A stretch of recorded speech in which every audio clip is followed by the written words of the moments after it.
Uma boa notícia para quem pretende adquirir um empréstimo ou negociar as dívidas. Por causa da instabilidade econômica que o país atravessa, os bancos públicos deram a largada para a redução das taxas de juros. As instituições financeiras privadas também estão adotando a mesma medida. Seu Ramiro tinha um sonho, ter a casa própria. A oportunidade apareceu em outubro do ano passado. A grana era curta e o jeito foi fazer um pequeno empréstimo para completar o valor e fechar o negócio. Ele foi ao banco e pediu quase R$4.000, que foi dividido em 24 parcelas de R$600. A taxa era alta. Ao final do empréstimo, ele deveria pagar quase R$15.000 ao banco. Eu não tinha dinheiro para dar entrada, né? Aí foi onde eu fui e fiz esse empréstimo, que era para pagar a entrada da casa.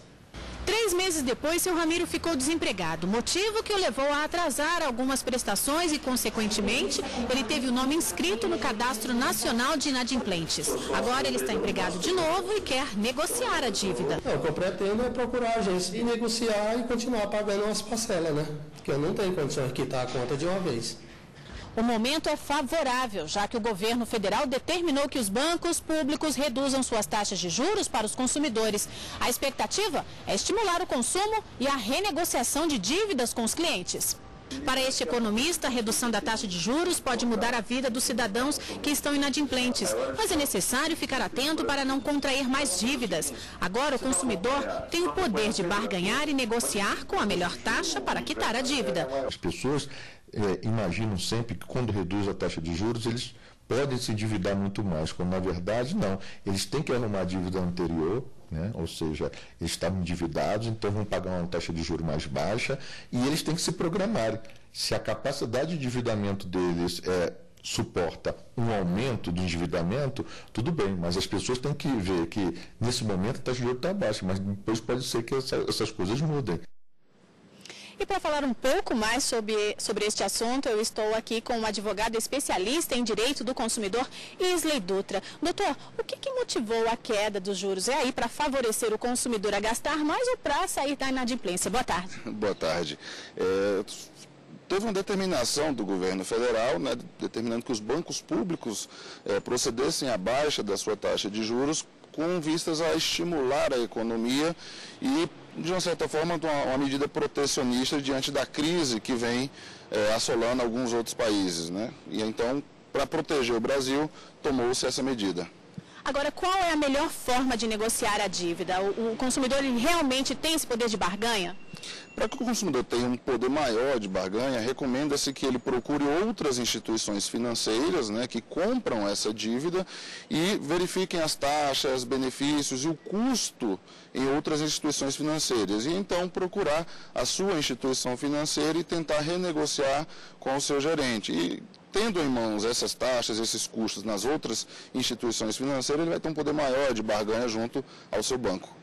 Ok. A nossa equipe foi às ruas, doutor, para saber aí se tem dúvidas ou não. Vamos ouvir. Meu nome é Miguel dos Anjos e eu queria saber se, a partir de agora, todos os clientes terão taxas menores. E aí, doutor, tem uma distinção de clientes para ter taxa menores ou não? É para todo mundo? Não, é para todo mundo, né? Clientes e não clientes. Agora, é importante o consumidor se atentar que aqueles contratos já celebrados, eles não serão atingidos por essa nova taxa. O consumidor precisa procurar o seu banco, fazer uma renegociação e adequar o seu contrato àquelas taxas. Os contratos novos, naturalmente, são amparados pelas novas taxas divulgadas, porque a divulgação, como tem ocorrido na mídia, ela se equivale à proposta vinculando as instituições financeiras. Agora, doutor, é possível trazer uma dívida de um banco para outro? Isso é possível? É possível. O consumidor ele tem duas opções. Ele contrai um novo empréstimo numa determinada instituição financeira e, com esse valor, ele negocia uma quitação antecipada na sua instituição financeira anterior. Obviamente, ele vai pagar o IOF sobre essa nova operação financeira. Agora, o que pouca gente conhece é a portabilidade financeira prevista lá na resolução 3.401 do Banco Central. Ela prevê a portabilidade financeira, onde o consumidor não vai pagar IOF e a tarifa devida pela portabilidade. É importante atentar que as demais tarifas e juros de atraso não são isentos pela isenção da resolução, né? Mas o consumidor ele pode optar por fazer essa portabilidade e negociar com um novo banco, onde a taxa seja melhor, o prazo mais longo, facilitando assim a capacidade de pagamento do consumidor. Ok, vamos a mais uma dúvida da população. Meu nome é Nizar Jamaledine. Eu gostaria de saber quantas dívidas uma pessoa pode negociar no mesmo banco. E aí, doutor, esse montante, ele pode ser em várias fatias ou não? Na verdade, o consumidor não existe um limite de dívidas, né? O que vai determinar é o risco cliente. O chamado risco cliente é a capacidade de endividamento do cliente. Não faz diferença se é uma dívida ou se é 10. O que vai fazer diferença é o valor devido e a capacidade de endividamento daquele cliente. O quanto que ele pode suportar de parcela. Não adianta o cliente buscar a instituição, uma taxa muito atrativa, sendo que ele não vai conseguir honrar com aquela prestação que ele está assumindo. Ele só vai mudar a dor de cabeça de local. Ok. Vamos a mais uma pergunta da população? Meu nome é Alan da Silva Dória e a minha pergunta é se existe taxa para transferência de negociação de um banco para outro. É praticamente aquilo que o senhor estava falando, né, doutor? Aquela questão da taxa que quase ninguém presta atenção, não é isso? Isso, a portabilidade, ela tem algumas isenções de taxa, de IOF, etc. O consumidor ele precisa ficar atento à modalidade como está sendo feita essa transferência de dívida. Se ele pessoalmente está indo contrair o empréstimo para então ele buscar o seu banco e pagar, ou na modalidade de portabilidade, o novo banco é quem quita a dívida junto ao banco anterior. E aí facilita até uma questão de negociação.